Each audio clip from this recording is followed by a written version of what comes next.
volume's good. I can turn it up or down. So da da da da da da da da da da. Let's see how that goes. This is the first recording I've done for, I think since January. Yeah. So I'm a wee bit rusty, so bear with me. Right. But I'm sure it's like riding a bike and all those other. Of course, yeah.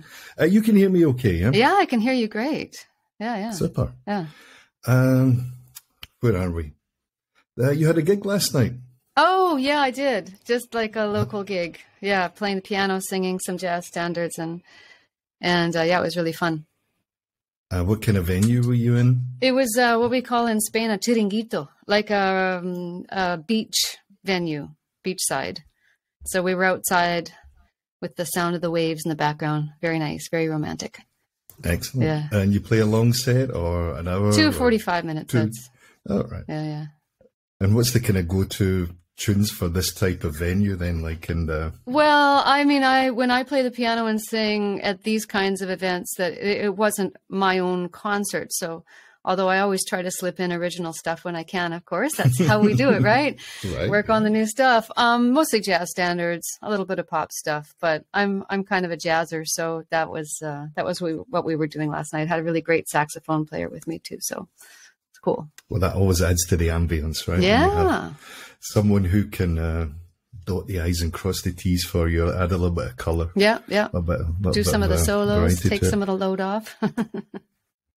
Was it a late night? I know you were telling me about the siestas and the seriousness of No, it was an early gig. Yeah, we were done at 11 p.m., so that was nice. That's a nice time to finish, right? Yeah. And you're in... Málaga, Spain. Málaga, right, way down in the south on the Mediterranean coast. Very nice. And I'm guessing it's scorchio at the moment, or not at this particular moment, but the last few months. Oh, it's been horrible this year. Incredibly hot. It's just so hard to deal with. I'm thinking of going north. I want to check out the north of Spain. I'm going to go to Santander and Bilbao in a couple of weeks. And I've also been enjoying your podcast and listening to people's experiences in Berlin. And so, yeah, who knows? But I feel like I might be moving again. I've been here for 20 years on and off between tours. But I'm not somebody that came here for the sun, really. I came here for flamenco. I came here to study the guitar and write songs and just be... it's like a creative refuge for me here. It's a place where I just feel really tapped into the creative flow.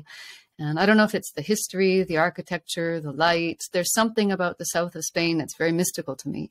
And I find it very easy to be inspired. And I get a lot of creative ideas here. I never suffer from writer's block here. So that's what keeps me here. But it's not the sun. Well, that's a nice segue into maybe to start then today. I tend to do things in 3 parts. Just depends what way they fall. But maybe talk a little about your personal journey. You know, how you got to where you are today. Mm-hmm. A little bit about your background and so on, and then kind of in the second part, talk about your music, and we can talk about the documentary, right? And all sorts of interesting stories. I'm sure you have anecdotes with the Sultans of Brunei and all sorts of sure, other cool stuff. And then maybe the last part, just to wrap things up, we'll get our top 5. Sure. And then I do the editing, and that's when the magic really happens, as we both know, right? Yeah, exactly. Yeah, nice. Oh, can I ask you before we start? How did you find me? Was it Adrian Black? Do you know an Adrian Black? I know. He lives in Valencia. I know who he is. Yeah, I don't know if I've met him, but yeah. So he's a singer, drummer, frontman, and I think I saw it on a similar bill or listing to him. You know, like kind of artists in the southern part of Spain. Oh, okay, cool.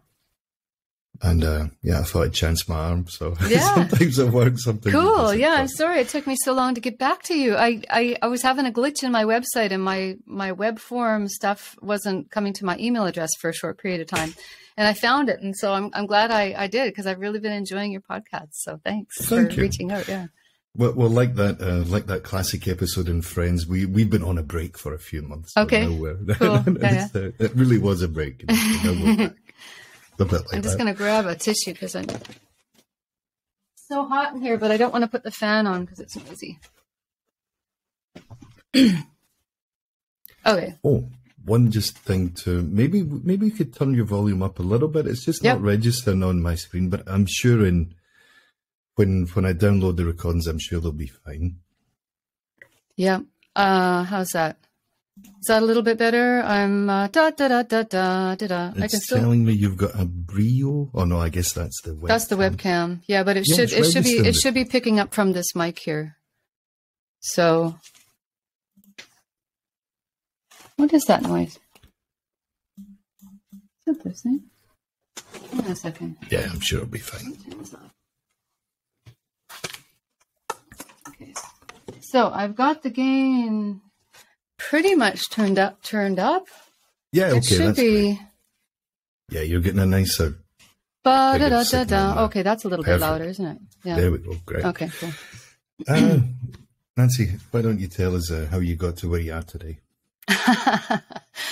Well, a lot of traveling, a long road. I think I knew early on that I was a singer and a performer. I started out in musical theater, went to classical music school, conservatory in Canada. And then when I was about 21, I decided that I'd had enough of noontime aria recitals, and I joined a heavy metal band. So that was my that sort of was a good start. I went on the road. That was in the late 80s. So I got to live that whole 80s thing where there were big budgets for big bands and big light shows and PAs and, sex, drugs, and rock and roll, the whole thing, So I went on the road for a few years and I think I learned everything I needed to know for what was going to be my future in the music probably, right? business. Yeah, and more. So I really learned how to take care of myself, learned how to pace myself, learned how to take care of my voice, learned how to stay away from temptations that probably wouldn't be good for me. Learned how to deal with the road in general, traveling. It's grueling, So, but I've been on the road ever since. So I've been on the road for 35 years, basically. So that was my start. But after a few years in rock and roll bands, I got a little bit tired of the music. I really wanted a deeper experience. And I went back to studying jazz and really getting more into harmony and composition. And so I think my career as a songwriter started, still while I was in my 20s. But that whole discovery was very exciting to me. Discovering jazz and then Latin music because I had traveled in Latin America. And I was always really fascinated by flamenco and the flamenco guitar. And I really wanted to go to Spain. So when I finally got to Spain, I thought, okay, this is my place. This is where I really feel most inspired to write.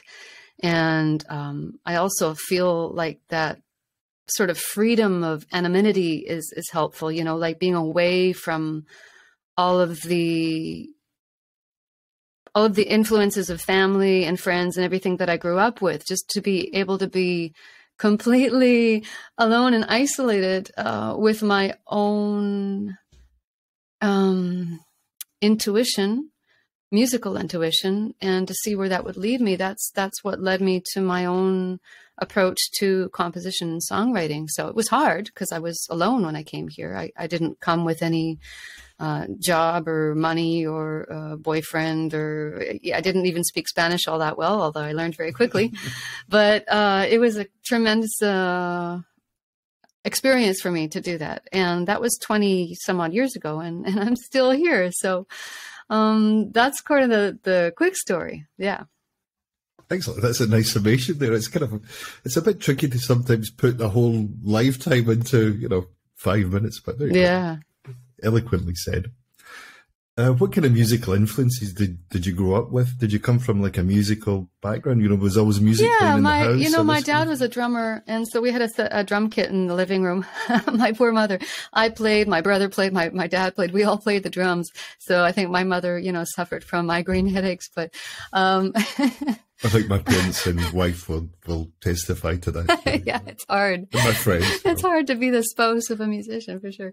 That's why I'm still single, probably. But influences, Led Zeppelin, definitely. Led Zeppelin probably changed my life. I think the whole primal, guttural, emotional connection that Led Zeppelin had was hugely impactful. But I was also very much influenced by jazz singers like Sarah Vaughan, totally opposite end of the spectrum. And then later, of course, Paco de Lucia or any kind of traditional flamenco I was very drawn to. And so quite diverse influences. It's one of those things where, just as a slight tangent, but Robert Plant's forever being asked, because he's promoting a new album with Alison Krauss at the moment. I guess they're playing shows and played Glastonbury, probably a few other festivals along the way. But of course, they keep getting asked the same question. He's like, "What do you think about getting the band back together?" I know. Says, no, he's very patient and polite. I mean, I really admire him for maintaining his own artistic path, because it's very easy to go back and do what worked at a certain time. So I it's the complete opposite of Jimmy Page. Jimmy Page just wants remastered things. So there's only so many times you can go back to the well, I think, without making something new. Well, I also appreciate Jimmy Page for doing that too. Like there are two things that I think are really important to maintain that historical element of how you changed musical history. I mean, Jimmy Page, I love Jimmy Page. He's very influential to me too, just because he was the riff master, and I like creating riffs. I love riffs, and I create riffs on the piano all the time. And so, Jimmy Page. And John Paul Jones. Yeah, of course. John Paul Jones has gone on to do some interesting things, too, as a producer, producing other artists. I'd love to do an album with him someday as a producer. That'd be interesting. He's done really a wide range of things. He did that project with Dave Grohl. I forget what it was called. And then Crooked Vultures. Mm-hmm. He's produced bands like The Mission and all sorts of, like completely different stuff, But he's still kicking it, yeah. So who is the Led Zeppelin of today, or the Joni Mitchell, or the Miles Davis? This is the weird thing about the music business today. It's like, I don't know if it's because it's so oversaturated and everybody can be a rock star these days on Instagram, but I don't know, who the band is today that is changing things. Is there anybody? Because I don't know. It's a $1 million question. I'm wearing a Foo Fighters t-shirt. Okay. I think that's more I think it's today. It might be next week, I'm not sure, but it's in the next few days. They're having that Taylor Hawkins concert at Wembley. They're having one in Wembley, at Wembley Stadium, and then they have another one somewhere in California, I believe. Wow. But yeah, it's an interesting question because the music, not only has the music scene changed, but the way people consume music, I think, has a lot to do with it as well, So, for example, albums that Zeppelin might have put out, or the way the music was played, might not have such an audience today. They're just like, oh, it's too long, or it's too loud, or it takes ages to get going, or there's all sorts of kind of parameters that just weren't there before that are here now. Maybe it's people's time. What's the word I'm looking for? They want things quicker. Mm-hmm. Yeah, I know people have short attention spans. Thank you. That's the one I was looking for. I told you I was a bit rusty. Yeah. I'll set them up and you knock them out of the park then. Okay, that's how it works. But yeah, it's, I think metal will probably never die, says an old rocker, right? But it's true. I think they have a loyal and huge fan base. If you've been in South America, you'll know, like down there, metal and rock music particularly is probably the number one thing. Yeah, I guess. I'm a little bit unaware of what's happening because I'm so immersed in my day-to-day routine, which, as you know, as a musician these days is a long list of things. I remember when I started out in the 80s, it was like 95% music and 5% management and stuff. And now, I mean, we as artists have to be composers, we're instrumentalists, we're kick-ass performers, all that stuff that we used to be. But now we also have to be video editors, sound technicians, we have to be roadies, we have to be our own tour manager, we have to be our own agent, we have to be our own manager, we have to be social media, social media managers, PR people, we got to be YouTubers, we've got to understand how Spotify algorithms work. I mean, it's just the endless list of things that we have to do as artists today that is enough to make a person dizzy. I mean, forget about this thing called, what do they call it, work-life balance. Mm-hmm. I think that that just does not exist if you're a musician, because being a musician these days is like an extreme sport. So I might be a little bit out of the loop. Maybe my attention span is also shorter too, you know, when I go on Instagram or I, you know, try to find new music to listen to on Spotify. I was like, God, and then I get distracted because I've got to answer an email, you know, so it's tough. It's tough these days. It's an interesting point. I really enjoy your, and just as Instagram there, these little shots that you're putting up, or reels, mm-hmm. whatever they're calling them now on Instagram. Yeah. You can tell I'm out of date already, right? Because you keep changing it before. I was off it for a little while. But you're putting up these great little shots about set lists and, you know, and all sorts of. Tell us a little bit about that, because I enjoy your little shorts. Well, that didn't sound right. I meant it in a no. That's what they're called. Yeah, shorts. You got to get the lingo. Shorts on YouTube and reels on Instagram. Yeah. During the pandemic, I kind of lost my momentum in terms of touring, and I thought, and I, you know, like the whole Instagram thing, it can be very self-centered. Like, listen to me, look at me. Here's a new photo of me. I thought, why don't I change that and be useful to people? So I thought, you know, because I've been doing this so long, I thought maybe I could share some of the things that I've learned the hard way, you know, in the music business. And so I made a whole series called Gig Advice. And it's really designed to give 1-minute tips for especially musicians and singers that are starting out and they want to gig. And I basically teach them everything they don't learn in music school.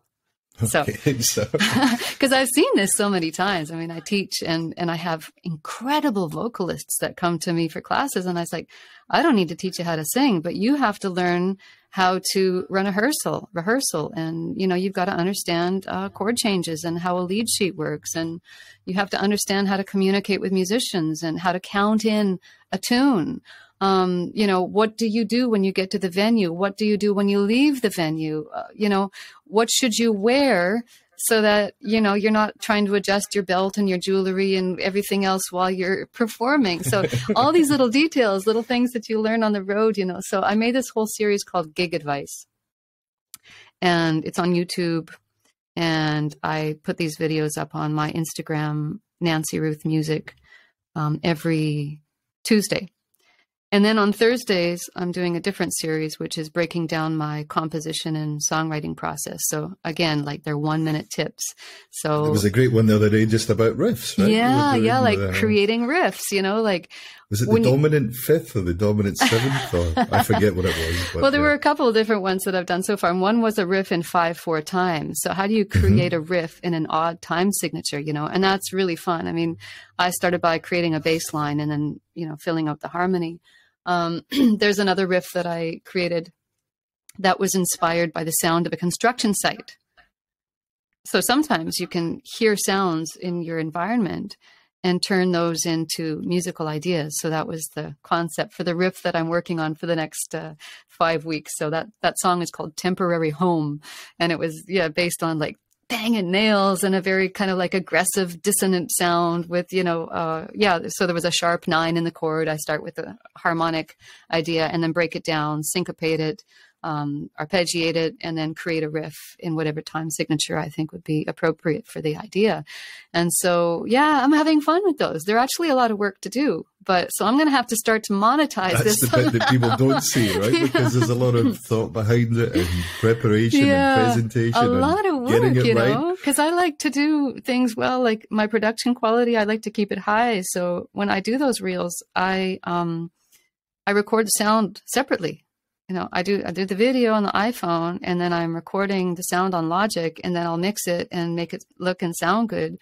So I'm thinking what I need to do is create an online course out of all this stuff so that at least, you know, like I can get paid, because the thing that I think most musicians are dealing with these days is how do we monetize all this stuff that we're doing? You know, like I just made this long list of stuff that we have to do to keep the ball rolling. And I've looked at the Patreon model, but I'm not entirely convinced that that's the way to go because, well, for one thing, people are so used to getting everything for free, right? And this so they're definitely like, changed. Okay, so Nancy's charging now, so I think I'll go somewhere else. I mean, although hopefully I'll have, you know, some enough value for people to sign up to whatever course I might create, but and certainly to come out to shows, because that will be something that I'll hopefully get back to next year. But how do we monetize all this work that we're putting into our social media? You know, it's like the social media giants are making so much money off of us, and we have become slaves. That's got to stop. Well, I got to do something. I totally agree with you. Yeah. What about just as you're talking there about Patreon and monetization and so on? It's amazing that people sometimes forget that, you know, musicians have to eat as well. It's almost like an afterthought, you know. Yeah. It's like, hey, can you guys come and play my bar tomorrow night? We'll give you some beer, right? You know, or whatever it might be. People have no clue. They have no clue. And this is something that I battle with, because gigs pay the same now as they did 20 years ago. You know, I mean, I got paid more like 30 years ago than I'm getting paid now for gigs. I guess I started out kind of on a high, but with the big bands I was singing with, but it's not, I think artists are starting to figure out that we've got to turn this thing around. It's not sustainable. It's not sustainable. Definitely. It's one of those things where you'll find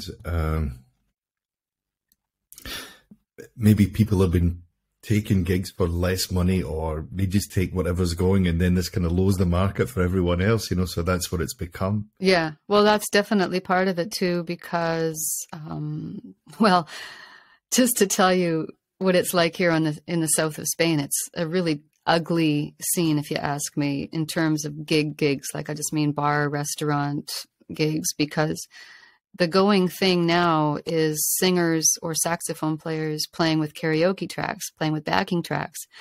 And it's cheap, and it's easy, it's portable, and people don't care, it seems like. So I also think that the audience doesn't have the criteria that they might. Now, probably in a city, you wouldn't get away with this, but here in this touristy area in the sun, this is a big thing, you know.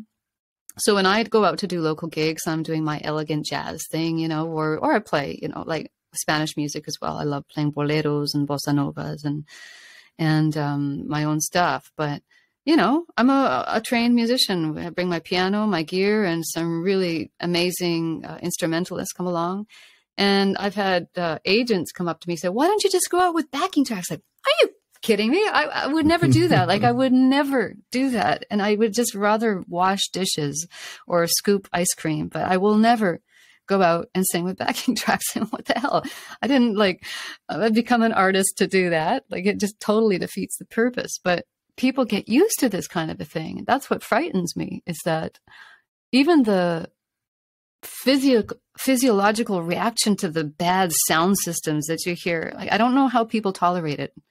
If I was eating in a restaurant and I heard somebody playing, you know, singing Proud Mary with karaoke tracks, I would run. I would run.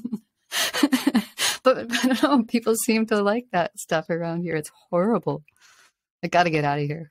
Oh, there's no, what does it say? There's no acquiring for taste, or yeah, whatever it may be. You know? Tell us a little about your own music, Nancy. when I was having a look through your website, the latest was it just a 3-track EP you put together? But the song was called Breathing in Indigo. Maybe we could start. Oh, yeah. I love that I tune. really enjoyed that. Yeah, it's great. Yeah. Well, it was released as a single and will be part of an album at some point when I get back to recording. But my concept of the thing that I've tried to create here is really a natural coming together of my influences of jazz, rock, and flamenco. And so Breathing in Indigo is a really good example of how that all comes together, because you've got flamenco-based rhythms. It's very guttural, it's very primal, it's very raw. But then you've got some beautiful harmony in there, incredible guitar playing by Luis Robisco, a really interesting approach to bass playing by Juan Soto. And the bass sounds fantastic. Yeah. The whole track sounds great. I mean, really well produced. Yeah. Very well produced. Yeah. Yeah. So I produced that with Juan Soto, who I collaborate with sometimes in the studio. And so that was the sound that I've been trying to create all these years in Spain. And it finally came together on that track, I think, because for one thing, I really know what I wanted to hear in the recording. I really had a clear vision of what that was going to be. And I was able to bring that to life with the great players that I have, obviously, and the approach to vocals that I have, which is, I'm obviously influenced by beautiful phrasing from my jazz background, but there's also a great intensity and I think a dramatic edge to the sound, and lyrically there's a bit of mystery there, because I also like to leave things open to interpretation. Which takes me to the next, but I didn't write it down, so that's on me. But the name of the documentary you put together, and maybe you can explain a little bit. The trailer's great because it does look very, it tells you where you are, and it's all very mysterious and exotic and everything, and the music accompanies it really well. And then I think the opening line's something like, I like putting myself in unusual, is it?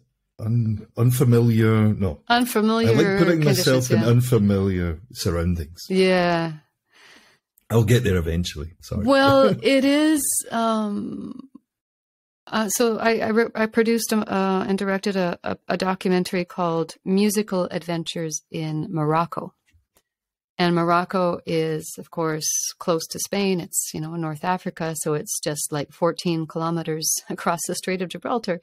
And there's Africa. And it's a whole different world. I mean, there aren't all that many places in the world. And I've traveled a lot, but there aren't many places in the world left where you can go and there's really no influence of Western culture. I mean, no McDonald's, and no bad thing. Yeah, it's the same now as it was 400 years ago in certain areas. Obviously the big cities are different, but in the country, I mean, I remember traveling through Morocco 20 years ago, and people didn't know what money was. I remember giving money to somebody thinking, is that the thing to do? Like in the middle of the Atlas Mountains, like, what the hell is this? They didn't know what it was. And so whenever I travel, I like to explore the musical traditions of the land, and the music of North Africa has always been very fascinating to me because of their unique approach to tuning and microtones, and it just produces a certain sound that viscerally I receive. Like I really, I just love it. I don't know. Some people find it very dissonant and difficult, but so I went out to seek musicians in Africa, in Morocco particularly, to collaborate with, and I found these incredible musicians, and we put a project together. I wrote a tune that I thought would be harmonically and rhythmically interesting for them to play and sing to, and sure enough, it was. So I brought a small team down with me to Morocco, and filmed this process of putting a musical project together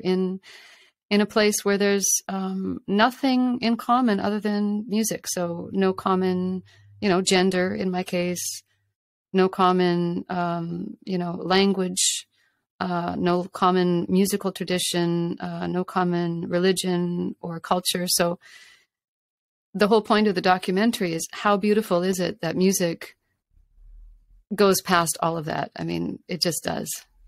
So it was a beautiful experience. And the documentary, it's just 15 minutes long. It's quite short. So it did the festival circuit. And now I'm not sure what to do with it. So it's just sitting unlisted on YouTube. But I was going to say, we can find the whole clip on YouTube.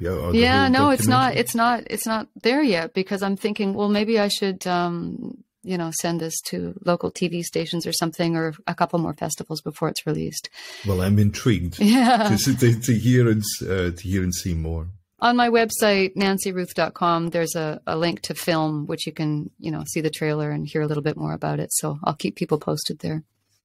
Excellent. Well, just as a kind of, there might be a Led Zeppelin theme running through this episode. Yes, that's true. Yeah. I remember hearing Robert Plant interviewed. He does his own podcast, the name of which will come back to me probably tomorrow, but it's well worthy. They only do runs of maybe 6 episodes or something like that, and then it's just him being interviewed. And he talks about his back catalogue. But one of the episodes I really enjoyed is when he's talking about this kind of Moroccan experience, or going into the Atlas Mountains and really getting lost, because I guess when they did it in 1973 or whatever it was, you really would get lost. Yeah. It was just totally really off the beaten track. And yeah. I think even today he's still really influenced by these sounds, and you can hear that in a lot of the Kashmir. There we go. It starts there. Oh my God, I love that.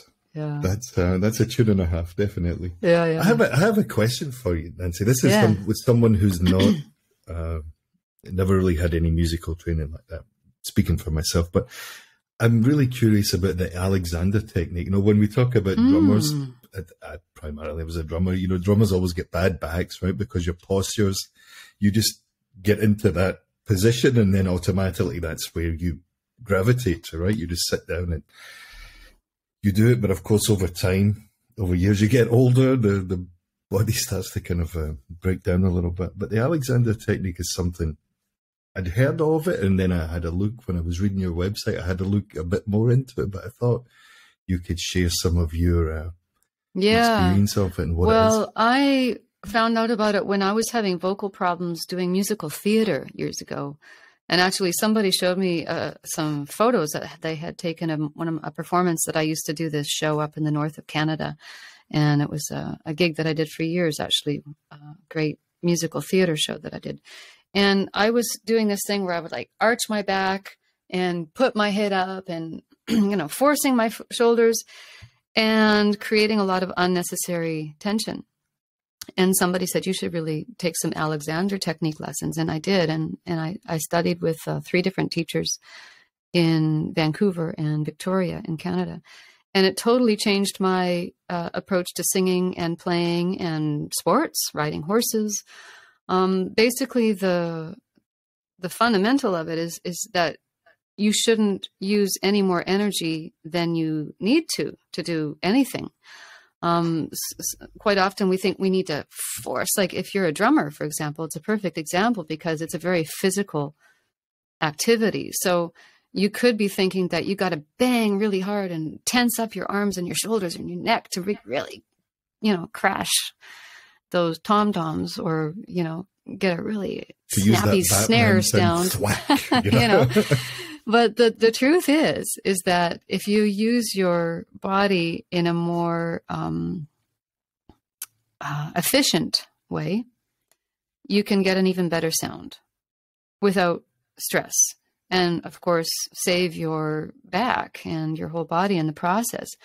A lot of the Alexander technique theory comes from this fear response that we get socially, even, you meet somebody for the first time, you kind of get a little tense up, and sort of shake their hand, and then it creates tension, and you can hear it in people's, oh, hello, nice to meet you, and this is, of course, very common in singers. If we get nervous, what do? We tense up our neck. So this is it's a mantra that I have for my own self when I'm in a performance situation, or anytime talking to you right now. Okay, I'm sitting down. I let my seat, seat bones fall into the chair, and lengthen the back and widen the back, free the neck, breathe deeply, and all of a sudden, no pasa nada, as we say in Spain, like it feels good. So this is something I teach my students, and something that I try to, maintain myself, is this good use of the body. Very, very useful technique. Teaching yourself, what kind of students do you get coming to you?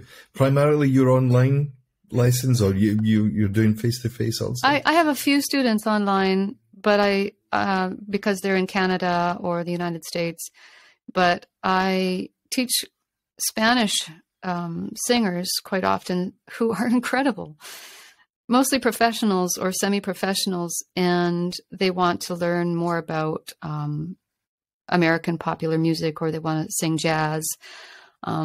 Most of the time, the thing that I find with the singers that I have coming to me is they want to learn what I do, right? So they see me touring around and managing bands and writing, and they say, I want to have that kind of control over my own career. So I help them with understanding harmony, learning how to manage rehearsals and bands, and how to pitch tours. I mean, a lot of singers come in, they don't even know how to count in a tune, right? So they're waiting for the drummer or the bass player to count in the tune. So what I try to do is empower singers so that they feel more confident and they can go into a situation and take charge, And so, and I want to get rid of all those singer cliches, like, how many singers does it take to whatever? I don't know. There's a whole, it's quite nice. There's a singer joke, like something about knocking on the door and she doesn't know when to come in, or I don't even know, I don't care. But the point is I want singers to become full-fledged musicians and full, equal parts of the band, so that they feel more in control and more empowered in their careers. Excellent. Well, there's definitely a lot to learn, and it's probably the case where every day might be a learning day, when you're on the road, or you're trying to make it in the music business or the entertainment business with us. Yeah.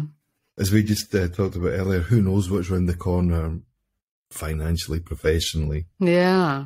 Mm-hmm. And so on. But I think it's a great thing that you're giving them something back, because it's something that I know about, but only from my experience of playing in a band, and we kind of just made it up as we went along, and it seems to work sometimes. Yeah. The singers are the same, but when you speak to someone a professional, it definitely changes the dynamic, because you're right. Singers know how to count in a song and all that kind of stuff, and it's what you do, right? But there's a lot to learn, and we're always learning. There's always so much to learn. I think that's what keeps our profession so interesting to us. It's like the more you learn, the more you want to learn, and the more there is to learn, and things keep changing. And I'm blown away by some of these young people that I see, so incredibly talented. So many talented people. Holy cow. Maybe one of the differences between, let's just say, Spanish-speaking singers and English-speaking singers, obviously linguistically they're going to be different, but the sounds that you make naturally, the phonics and so on, did you hear a lot of differences or try to teach? Totally different, and I'm fascinated by it. And I honestly have not figured out some of the things that I'm trying to figure out. For example, cantaores or cantaores, people who sing flamenco, they're using kind of a very high belt, as we call it in singing, chest voice. And yet they don't lose their voices. And I don't know how the hell they do this. And I think it partly has to do with the way that their mouth is shaping. So they've got this, this is singer talk, but they're raising their soft their palate. They're, this ah sound. Ah! And I think the other thing that they do, which saves them vocally, is that they just give it all. Like there's no body tension, right? And I think this is how some rock singers too continue to sing in this very aggressive way, where they're kind of just like letting it loose, because a lot of our problems are created by tension. So if you're just kind of going for it, and Spaniards, they are very comfortable with their feelings. You know, it's a nice way to put it. Yeah. They're expressed. And this is something that I have learned to deal with too, because, you know, a Spaniard, this has happened to me on the road too. A guitar player I used to work with, he used to get so angry at me. And then like 5 minutes later, he was fine. It's like, oh, is everything okay? You know, at first I was like, holy shit, what did I do? You're never going to talk to me again. You know, there was a mosquito in your room. What am I going to do? You know, they would complain about stupid things. But yeah, so I think in terms of, you know, what the difference is between Spanish singers and, you know, maybe Anglo singers or Western Anglo singers. For one thing is just they're completely in tune with their emotions, which is huge, right? The other thing that they have is this, you know, approach to melismas, as we call, you know, playing with the voice and playing with melody in such a way that sometimes they're riffing on the Phrygian mode, for example. You know, that's how we would decipher it. And this is something that they just learn because it's in the air, you know, early on, especially in the south of Spain. The north of Spain is a bit different, but in the south of Spain, you know, you've got this flamenco influence. And so it's completely fascinating for me to live here and listen to that. It's a huge influence for me, obviously, because I've always felt like I had a little bit of that in my own voice. Even before I came to Spain, I was fascinated by these sounds, you know, the Phrygian scale, and some of these rhythms, which I found were very kind of like with the primal, I guess you could say. The same thing that probably drew me to Led Zeppelin. It's just this primal sense of rhythm and complete freedom of expression. So, yeah, there is a difference. And I think that's what makes some of these brilliant Spaniards so appealing. Maybe you could name drop a few and we could put that into the episode as well. Give us some, because it's maybe a form of music that people know what it is, but they don't know anyone who does it, right? So you might go to YouTube and just type in flamenco and then see where it takes you, right? But who would you recommend? Well, I mean, if you want to go to the roots, where there's still a lot of YouTube videos and stuff, you know, for flamenco, go see Camarón. Camarón is how you would say it in English, Camarón. I think on Netflix too, there's like a couple documentaries about him. And so he is the epitome of flamenco singing. And you can see the perfection in his tuning, even though he's doing these very complex melodies, it's all in tune, you know. And then sort of maybe on the more pop end of things, something more recent, La Niña Pastori, Niña, like Nina, but with the little thing over the N, Niña Pastori, has, you know, combined some more jazz and rock influences and pop influence, but still has that very flamenco approach to singing. And then, of course, we have Rosalia, who's a big thing in pop music now. You can hear, you know, I mean, you can hear all of those influences in what she's doing, you know, and also she's incorporating, you know, rap and reggaeton and all kinds of other things that I don't really even understand that much, but yeah. And then, so on the guitar front, there's a young guitar player named Yago Santos. Yago is Y-A-G-O, Yago Santos, who's a friend of mine. I hired him for some shows like 11 years ago, and he was very young at the time. I think he was 26. And when I worked with him, I thought, this guy is going somewhere. I just have always championed him and believed him. And sure enough, now he's got record deals with Universal and publishing deals, and he's in New York right now. But he's done like flamenco influenced versions of Debussy, and of course his own flamenco, more traditional flamenco stuff. And he's just an incredible guitar player. So just as a solo guitar player, check out Yago Santos.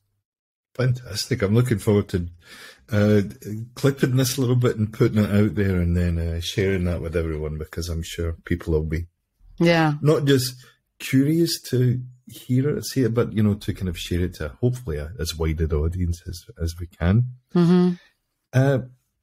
Anything you'd like to bring up? Anything you'd like to talk about, Nancy? Um, How about the tour, like the cruise tours, and a couple of anecdotes from your time there? Was that something that, after touring in North America, was that something you just wanted a change, or it was I think, a welcome change? There wasn't so much a change that I was looking for. It was, I needed to make a living. If you only try to make a living out of touring, you get burnt out, especially if you're touring with original music, as I have been.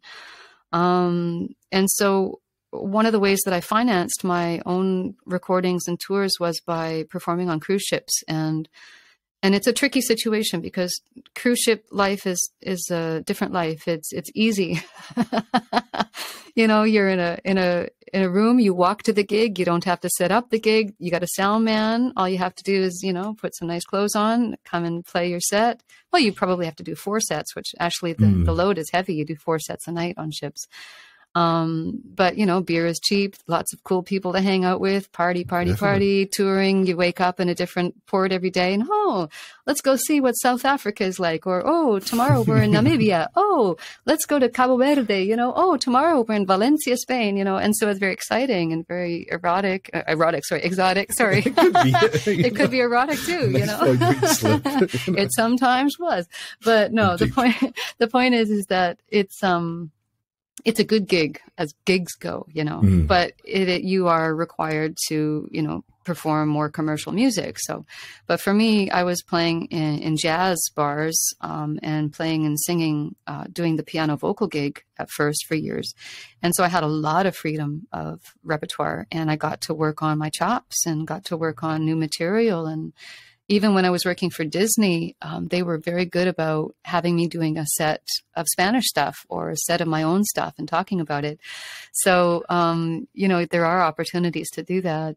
The trick is, though, if you're working on cruise ships and you are an artist and you want to maintain your own artistic integrity and artistic vision, you've got to be disciplined in the sense that you've got to just do cruise ships for maybe 3 months a year. Or 6 months a year, which is what I used to do. So I used to plan it out very carefully. I would do enough cruise ship gigs to pay for the rest of the year so that I could take the rest of the year off and just find a cheap little place to live in the south of Spain and just focus on writing. So I would just bury myself away and just be alone and write. And then maybe the next stay, I would work on booking a tour, putting a band together, doing my, going to Barcelona to record or recording here in Málaga. So I was able to, combine those two worlds, but it's tricky. You have to have a plan to do that. Otherwise you just get lost at sea. And like so many musicians do, oh my God, it's like $1 for a beer on the ship. And like there's girls everywhere, or boys or whatever you like, and it's a very good life for some musicians, and they don't have to do the dishes. Right. So come on. Even better. Yeah. Yeah. I mean, it's an interesting perspective there you have on it.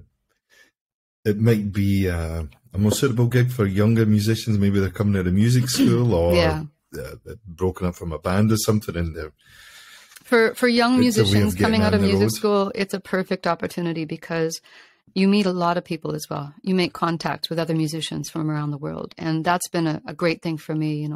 I met a lot of musicians from New York and on ships. And when I go to New York, I was like, hey, I can call up, Bob or Sue or whatever and hang out and connect. So it's fantastic that way. But yeah, you don't want to get lost out there. If you have your own artistic vision, then you've got to kind of separate those. But I'll just say that's another advantage of ships because I was able to maintain my kind of commercial gig thing on ships and nobody ever had to see it. And then I would come back on land and be Nancy the artist, so it was perfect. It's a lot harder to balance those things when you're on land because this is the first time in all my years of Spain in 20 years that I've actually done gigs, in Spain. And it's hard because people will see you at a beach restaurant playing, jazz standards, or, doing some pop stuff or some Stevie Wonder something. And they think that that's what you do. And they're like, no, this isn't what I do. This is what I do for a gig. And then I have a band and we tour and we do festivals and concerts. And, oh, what is that? And they can't see it, right? So people like to pigeonhole you very quickly. So in that sense, the cruise thing was a good thing. But I'm kind of tired of ships by now. I don't think I'll be going back. I put in my time. So, yeah. Exactly. How did the Sultan of Brunei gig come around? What was the backstory there? Oh, it came kind of out of the blue. I was 26 years old at the time, living in Vancouver and looking for work as a singer. I went into an agent's office one day. There used to be agents, not like now where you could just go into knock on the door. Hi, I'm a singer. And oh, come on in. It used to work that way. It doesn't work that way anymore. But there was this agent. His name was John Whitefoot. And I came in with my headshot and my cassette tape. I'm talking early 90s here, right? So cassette tape. Both on the same page here. I got you. You got to have your black and white headshot, your 8x10 and your music. So I said, oh, I'm a singer and da-da-da-da. Here's my tape. And I literally the next day he called me and he said, do you have a passport? And I said, no, I can get one. He said, well, I got a gig for you singing for the Sultan of Brunei, but you have to be able to sing in different languages. And I because I had a classical background and learned to sing in Italian, French, and German, I was pretty good at, phonetically at least, being able to reproduce those sounds, So because I had to sing in Malaysian, like a Malay language is called, and Japanese for this gig. And so, and there was also another prerequisite that they wanted you to be blonde and under 30. so I guess I checked all the boxes. I guess I checked all the boxes. So off I went to Brunei. I was singing the Royal Palace for Prince Geoffrey, who was kind of the playboy prince of the family. And, it was incredible. I mean, everything was made of gold, studded with jewels. There were Picassos and Monets, and it was just so over the top opulent, this palace. And we, meaning there were 4 of us singers. I was the only one from North America. And we would sing these pop songs of the day, like, I still remember, Kudaitam madu, Kudaitam, Taktitung namun berbahaya, like all these funny little old Malaysian songs. I had to memorize them. And we were basically performing for the Sultan or Prince Geoffrey, Prince Sufri, and like oil guys from like sheiks from Saudi Arabia, whatever. Special guests, politicians, And then, of course, about 40 beautiful young girls would file in, and they were like the harem girls, basically. So we were performing for the guests. I guess you could say it was like a modern day harem. I think the cat's out of the bag. I mean, there have been books written about this now by ex-harem girls telling this story, but it was quite a thing to see, experience as a young singer. But my experience there was positive. I mean, they were very respectful to me, gave me a very nice gift when I left, which was a gold Cartier watch, which I didn't know what a Cartier watch was. I was like, oh, that's nice. Didn't realize it was worth like $13,000. So it was a nice parting gift, Yeah. But it was fun to meet some of the girls. I'm still friends with the DJ. She was from Singapore, and so it was just a gig. I was there for a month, singing every night Malaysian and Japanese songs. It was fun. Where did they put you up then? So were you like in part of the palace? We were put up in like a condominium complex. So I had my own condo, which I shared with another singer. And then Anthony, who was our music director, he would pick me up in a BMW and whiz me off to the palace. And it was like he was driving like 200 miles an hour. And then we go through these gates and these it was like a James Bond movie driving there, because you're going through the jungle, basically. And then you go through a checkpoint and the guys, okay, that guy. And they pull out the the gate, and they've all got like machine guns and swords. You know, they had Gurkhas. These were the guys that would guard the palace. So, you know, it was all very exotic and rather James Bond-ish. Slightly surreal, right? If you compare it to some of the places you've played in Canada. Yeah. Whereabouts are you from in Canada? Victoria on Vancouver Island. Very nice. I was there many years ago, but I had a nice day in Victoria. It's a big island, right enough, so a day we didn't really see. I was staying with friends friends are from Abbotsford. Oh, nice. So yeah, you know the West Coast then. I have some friends in Calgary as well from my time in South Korea. In fact, I even have my Canadian mug with me. Oh my God, A! the old A thing. I met my old pal from my first few years in South Korea. We met him in London, as in UK London. We met him in January. We hadn't seen each other for about 10 years. So we exchanged a couple of gifts and drank many beers together. So it was sounds like a good time. Oh, definitely. Awesome. Some of the venues you've played,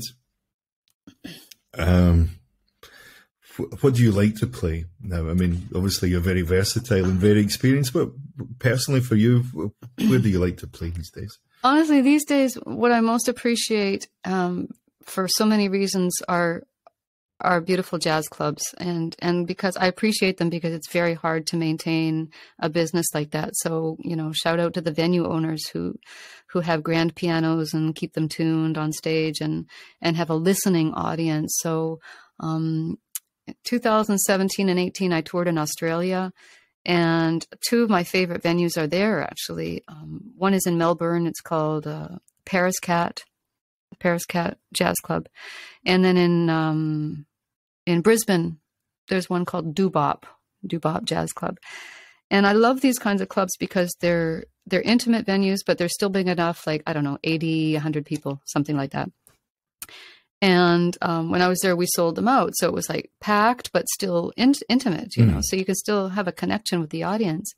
And they're really beautiful venues, just like aesthetically beautiful and good sound, enough room on the stage to move around, piano, audiences that come to listen and are genuinely interested in what's going on. And so I love venues like that.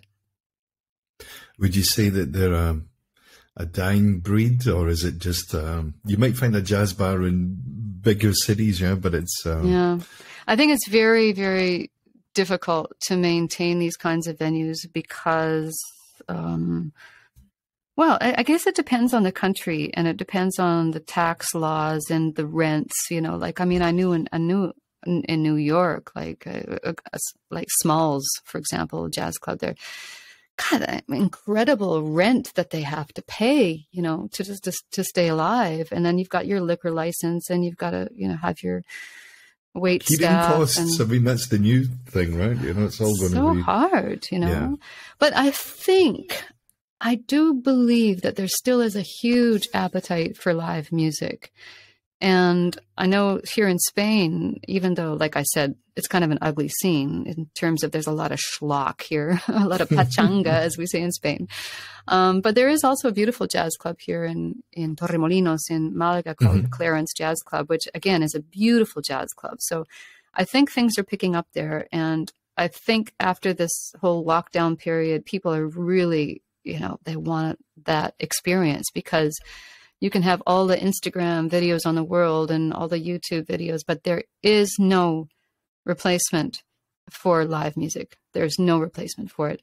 So if there's any saving grace for us as musicians going forward in this new world that's being created, there is no replacement for live music. You can't replace it. So I think we just got to keep finding ways to be able to tour. And it's very difficult with all these changing travel restrictions and the rising cost of fuel. And it's very tricky. So, I mean, I've been kind of like taking a back seat to touring this year. I want to wait to see what's happening because, God, I mean, those Australian tours that I put together myself, it was like a year of paperwork. And then, you know, you do something like that and then it has to be canceled the last minute? No, I mean, it wasn't, but I mean, nowadays you never know what's going to happen, right? So kind of got to wait and wait till the coast is clear. But yeah, I love touring. I love it. Love it. Love performing. How about a top 5, Nancy? Oh, good. Okay. Where should we start? How about a guilty pleasure? So I kind of word this as someone or something you like, but you shouldn't. But it doesn't really mean it's a bad thing, you know. It's just, it could be a little bit of cheese, you know. I don't know. I mean, I grew up in the 80s, right? So give me some like Van Halen, AC/DC, White Snake, Aerosmith, you know, all that 80s rock. I mean, I'm sort of like sophisticated jazz artist now, so, but I love all that. I love all that stuff. It's just so fun. It reminds me of, I used to have a truck and I used to live in the bush, right? Or close to the bush. So I used to like drive up into the bush, like going 4x4ing and drinking beer and climbing trees and listening to AC/DC and Van Halen. Very loud little rock fun. music, yeah. Yeah. Yeah, it was fun. I don't know if you've heard Eddie Van Halen's son play. No, I so haven't. his name's, I believe his full name is Wolfgang. Oh, sure, right. Okay, right? Wolf, yeah, right. Wolf Van Halen. Valerie Bertinelli's son with and, Eddie, yeah. He's incredibly talented. Surprisingly enough, you might be. I think he played bass in Van Halen for a while. Maybe that last reunion tour when they kind of got back together, kind of didn't. Okay. And then recently he just put his own, his first record. It's really good. I really like it. The name of which escapes me. I'm terrible with names this early on a Saturday. But yeah, he's really well worth checking out. And he seems such like a really nice dude as well. You know, he's apparently he gets a lot of shtick online for being Eddie's son. So this gives him the platform to do what he does. Sure. But obviously, if you're the child of someone, a lot of expectation there, famous or you know, rock and roll royalty, whatever way you want to dress it up, there's going to be some advantages there somewhere down the line, right? But you still have to have the chops to do it. It's not, of course, you don't get that for free, you know. You still have to put in the hard yards. So I'm forever seeing little pop-up messages, and he just kind of makes fun of them now, you know. So he gets all these haters, and I don't understand. Oh, that's the thing about social media. You're just kind of like, yeah, sometimes you might not agree with something people say, but yeah, just leave the kid alone, you know. Or he's 23 or whatever. I don't know, but kids, as in. Well, if he sticks at it in the long term, he'll just have to prove himself. That's just what happens now.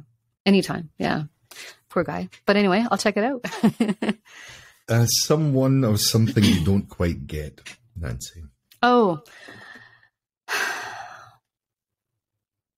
Honestly, I don't get this Taylor Swift phenomenon.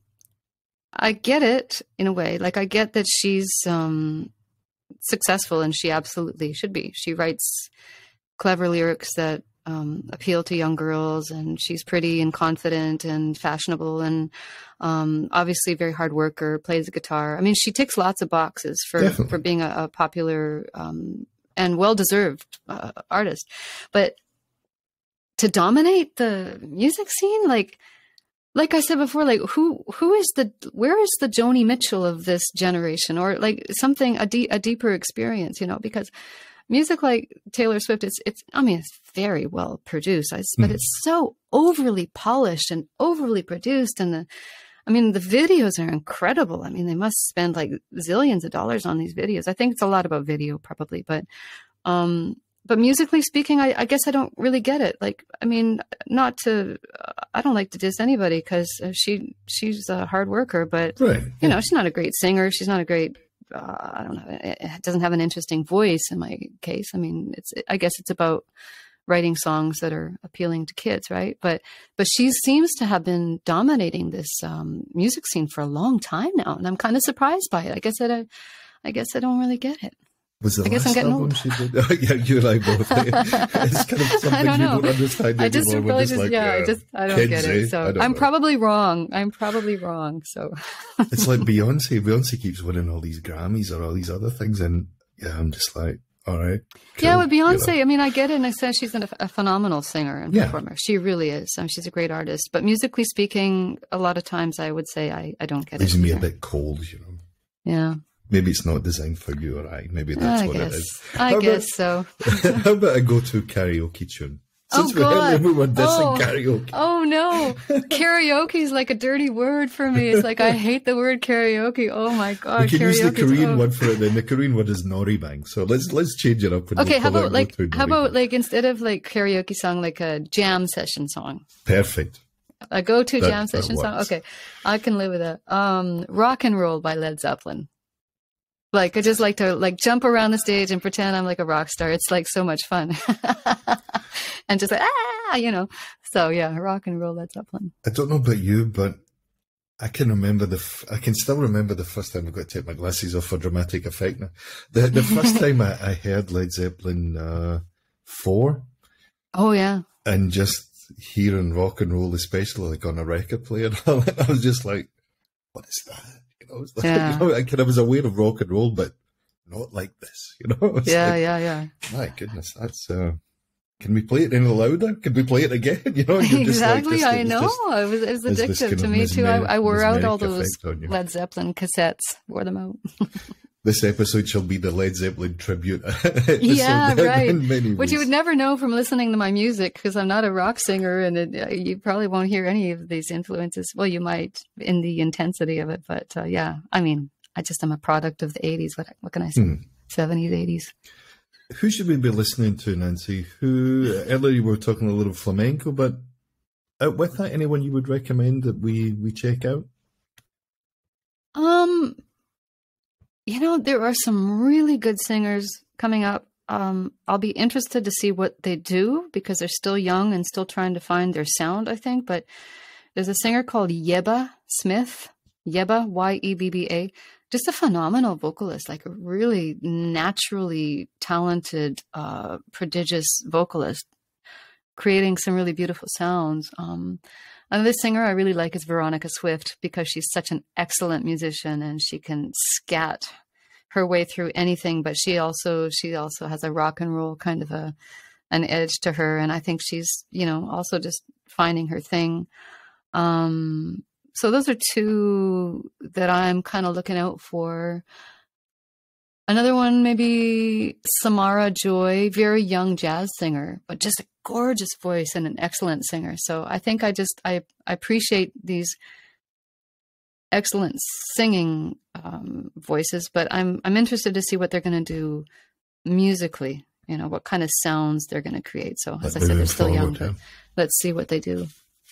And as we talked earlier about some of the locations you've played in, the many exotic stroke erotic cities that you have played in, or towns, cities, villages, and so on, what about a favourite venue then?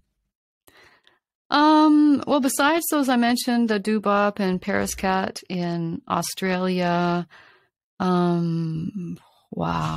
Let's see. Well, a few years ago I played at the biggest jazz festival in Africa, in Senegal, in St. Louis.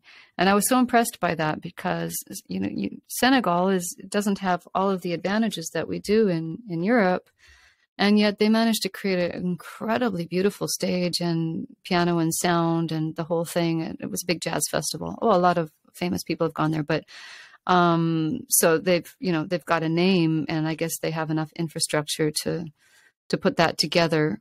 Based on years of experience, but Senegal, the St. Louis Jazz Festival, that's what it was called. That was a great one.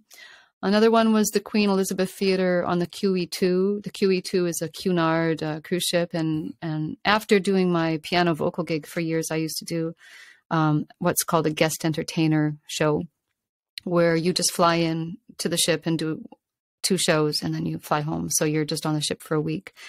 And the QE2 has a really, really good orchestra on board. And so I so much appreciated the musicians. And of course, you go into a venue like that, a big theater on a cruise ship, and you have every advantage of the most modern technology of sound and lights and video and everything you want. So it's kind of a treat to play a venue like that because you don't have to do anything. You just have to show up and sing. Thanks, everyone really likes it. That's when you're not doing the heavy lifting per se. Everyone else, it's a bit of a team effort. Exactly. Nancy, thanks for your time this morning. It's been fantastic sharing the last hour and change with you. Just before we wrap up, where can we find you online? My website is Nancy Ruth, Ruth, Nancy with Y, nancyruth.com. And you can find all my links there. And then Nancy Ruth Music is my Instagram, YouTube, and Facebook name, Nancy Ruth Music. So yeah, I'm there. Say hi. We look forward to seeing how the rest of the journey takes you for the rest of 2022 and onwards. Thank you so much. I love your podcast and I love the concept of it. I really have been enjoying listening to other episodes. So thanks for doing this. Definitely my pleasure. Pleasure's all mine. Nancy, just before we wrap up, I'm going to ask you to, now this is where it gets the fun bit, right? I have to press stop somewhere if I can find it on my screen, and then I think I've got it up here. There we go. And what it does, it maybe takes a minute or two to upload. You might see on the screen it says uploading on your screen. Yeah, I can see it. 99% it says. When I press stop, hopefully it should upload. And then if you leave your laptop on for a minute or so, until it uploads, and then we're good to go. Okay. Okay, so this is a moment of truth, because the last episode I recorded back in January, it didn't work. Right? So after all that, the interviewee, his end worked, but mine didn't. But yeah, that was a whole other thing. Here we go. Okay, I shall press stop. That's